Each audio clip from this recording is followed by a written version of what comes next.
All right, welcome. Today, we're doing a clinical deep dive into Pneumocystis jirovecii pneumonia, or PJP.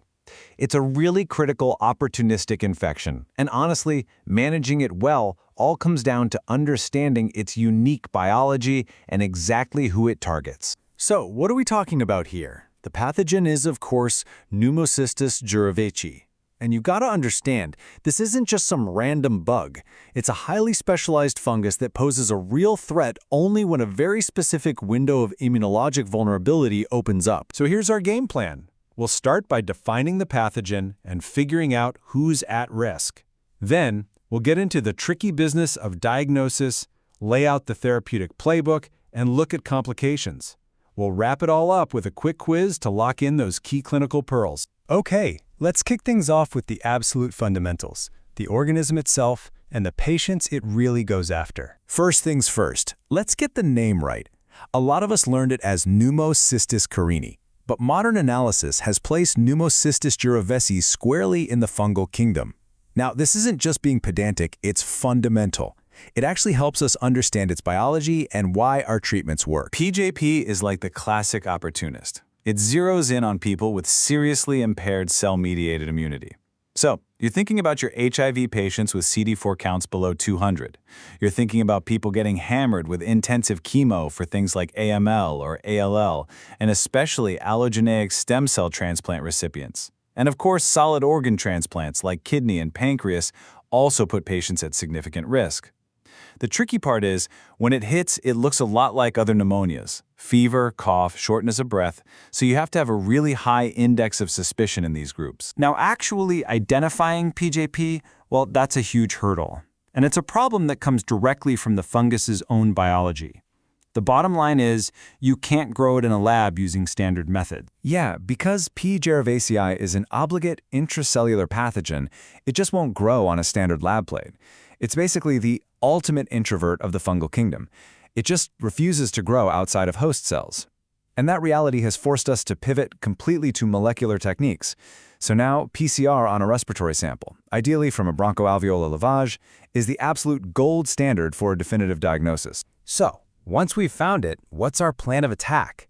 Fortunately for this one, we have a really well-established clinical playbook for both treatment and prevention. And the cornerstone of that whole playbook is one single powerful agent, co-trimoxazole.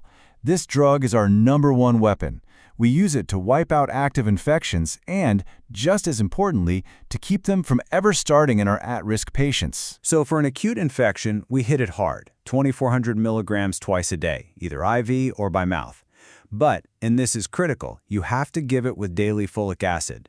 That's to counteract the risk of trimethoprim messing with the bone marrow, which it will. For prophylaxis in those high-risk groups, the dose is way lower. Either a daily pill or a 3 times a week schedule is incredibly effective. Now, in severe cases where you have significant hypoxemia, we're talking a PaO2 below 9 kilopascals, the antifungal drug isn't enough.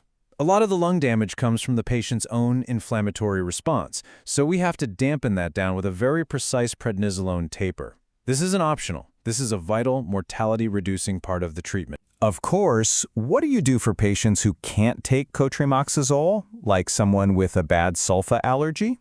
Well, we've got good alternatives for prophylaxis. The main options are daily oral dapsone or a monthly inhaled dose of pentamidine, so we can still protect these vulnerable patients. But managing PJP goes beyond just the acute episode. We really need to think about the long-term consequences and some of the trickier challenges in special populations. It's worth pointing out that while adult protocols are pretty set, there's a big data gap when it comes to specific dosing for kids, which often means you're reaching for a specialized formulary. And speaking of special considerations, you know, PJP isn't typically a notifiable disease, but we have seen clusters pop up on transplant or oncology wards.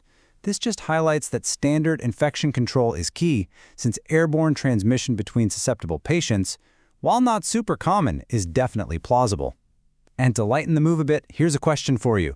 Why was the fungus invited to all the parties? Because he was a real fungi.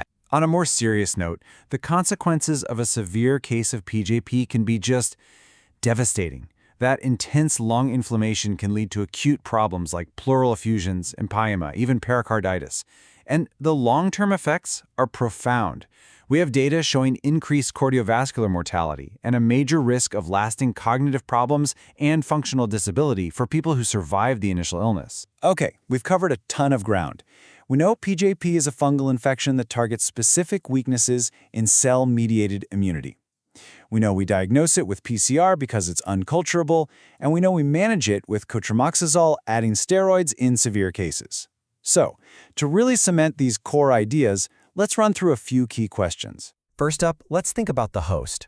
Who are the classic patients where your alarm bells for PJP should be ringing the loudest? That's right, you're looking for states of severe T-cell dysfunction.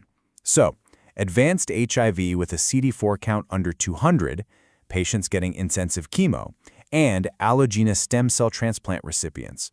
Recognizing these risk factors is always step one. All right, next question. Let's talk treatment. What is the first-line drug and what essential supportive medication absolutely has to go with it during high-dose therapy? The agent is co-trimethoprim, and you absolutely have to remember that concurrent folic acid. It's crucial for protecting against the myelosuppressive effects of high-dose trimethoprim. And for our final question, let's go back to that core diagnostic challenge. Why do we lean on molecular methods instead of the classic culture plate? The answer is all in its basic biology. As an obligate intracellular pathogen, P. jirovecii simply cannot be grown using conventional lab media. That makes molecular detection by PCR our essential diagnostic tool. So, if you take away nothing else, remember this. Diagnosis is molecular.